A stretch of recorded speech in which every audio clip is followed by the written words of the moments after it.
সমালোচনা তোমার লাইফে থাকবে। তুমি যতদিন বেঁচে থাকবা ততদিন তোমার লাইফে সমালোচনা থাকবে, অবহেলা থাকবে, অবজ্ঞা থাকবে, তুচ্ছতাচ্ছিল্য থাকবে।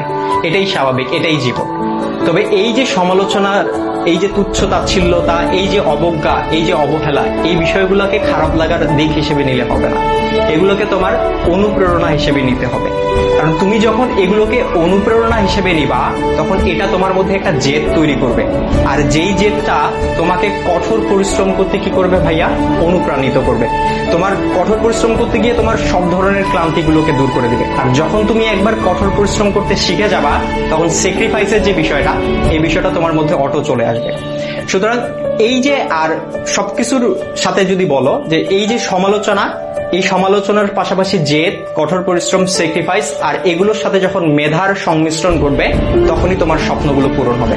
সুতরাং সমালোচনাকারীর এই যে সমালোচনা, এই যে অবজ্ঞা, এই যে অবহেলা, এই যে তুচ্ছতাচ্ছিল্যতা, এই বিষয়